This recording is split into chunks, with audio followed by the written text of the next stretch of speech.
From your Chapter 11 folder, open the file Chapter 11.03 Adding Piping. From the project browser, make sure you have the floor plan Piping Basement Modelling open, and from the Systems tab, click on Pipe. Back in the Properties palette, we can choose the pipe type, its justification, its offset, and the system type, and click to draw the pipe. Here we can see as I'm drawing the pipe, it has a colour relevant to the system type. And although I've got the Show Slope tooltip running, this pipe is in fact running horizontally. There's another way to run a pipe, and that's to connect it directly to a piece of equipment.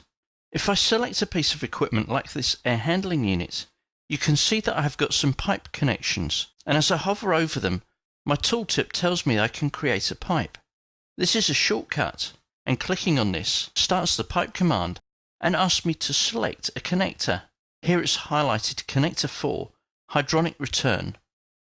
When I click on OK, not only do I select the offset, the size of the pipe, I also select the system type.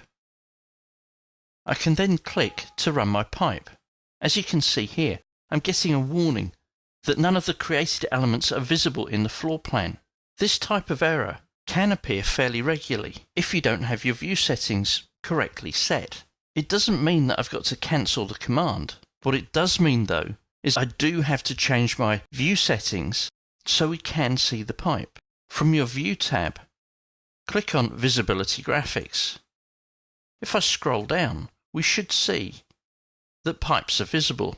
Well, they would be because we've already created a pipe run in the domestic hot water system. What's happened here is there is a filter turning off some of the hydronic pipes. So click on the Filter tab. Here we can see there's a hydronic filter and it's been set to off.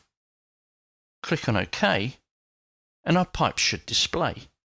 Let's try that again with the air handling unit. Select the air handler, click on the connector. This time we'll select Connector 5. Notice how we don't have the connector that we connected to originally. Click on OK and then draw your pipes. If we want a pipe to rise at any point, or if we want to connect to an existing pipe, we can select the pipe itself and at the connection point at the end, right-click and then click on Draw Pipe. Here I'm drawing away from the original end. I can either carry on or I can then change the offset.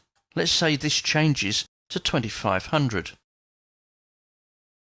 Revit automatically takes the pipe up to 2500 and displays it in a manner that we're accustomed to.